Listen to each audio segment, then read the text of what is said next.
All right, so today we're going to break down the core philosophy of the entrepreneur Luke Belmar. It's a whole worldview that's built around one really powerful idea: unplugging from all the systems that are basically programming our reality. And this, right here, is the foundational concept. Belmar's whole argument is that from the moment you're born, you're put into a pre-written script. So if you want to break free, you first have to understand the program itself. He calls this system of control the Matrix. But no, we're not talking about the movie here. He uses it as a framework for understanding all those invisible forces that dictate our choices, our beliefs, and, at the end of the day, our potential.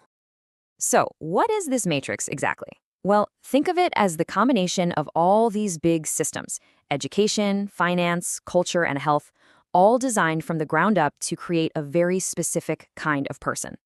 The word itself comes from the Latin matrice, which means womb. So it's like a womb that births a predictable reality for almost everyone. According to Belmar, this whole structure is held up by a few key pillars. Each one plays a really specific role in keeping things in check.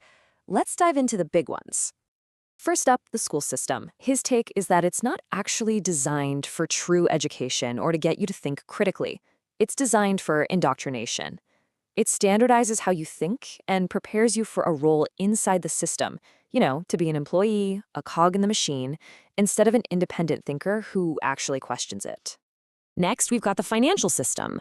Now, Belmar reframes money in a really powerful way. He doesn't just see it as currency, he sees it as units of your energy.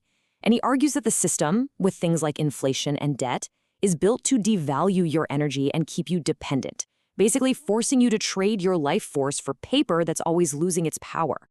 And the third pillar, media and entertainment. This is seen as a modern propaganda machine.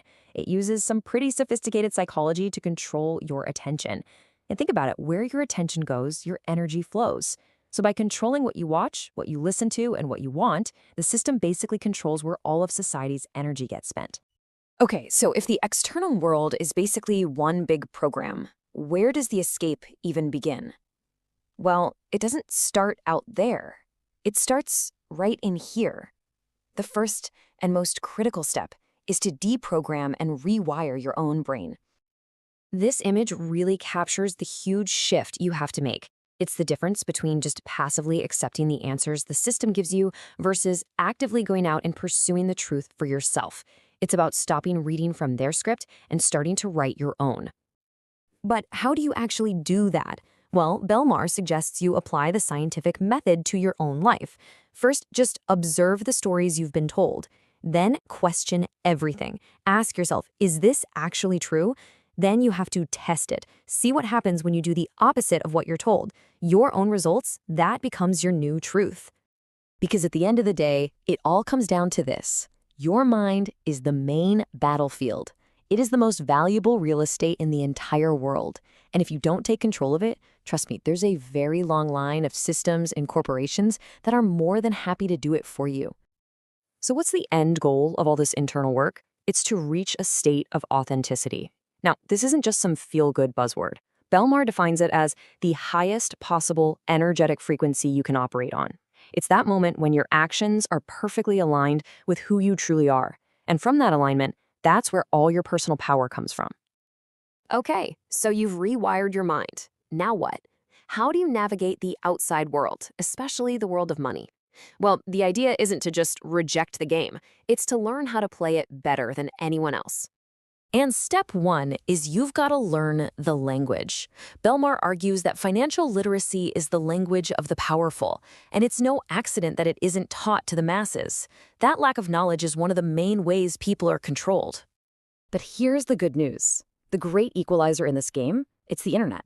It gives us an opportunity that we've literally never seen before in history, to build wealth without going through the traditional gatekeepers.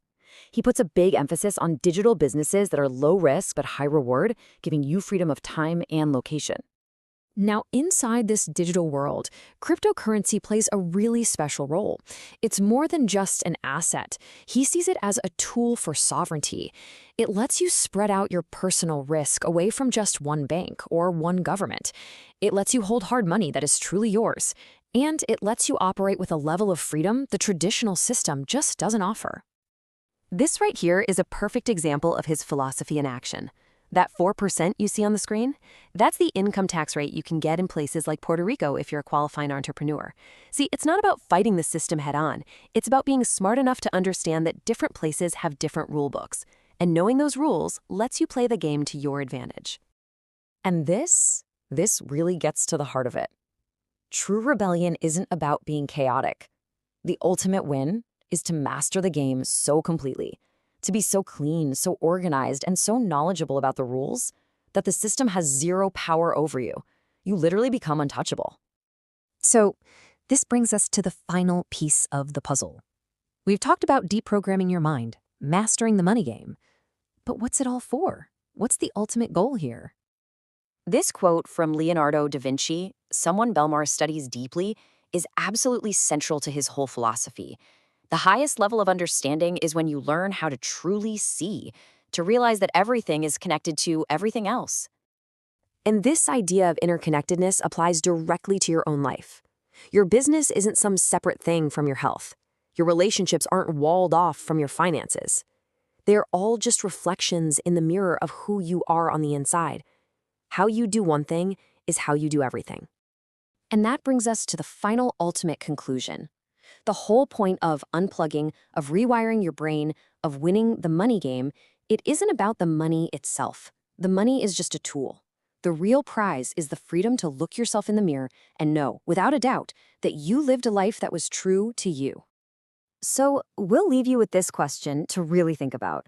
If it's true that how you do one thing is how you do everything, what does the current state of your life, your health, your finances, your relationships, what does it all reflect back about who you really are? And what's one small change you could make that would start to shift that entire reflection?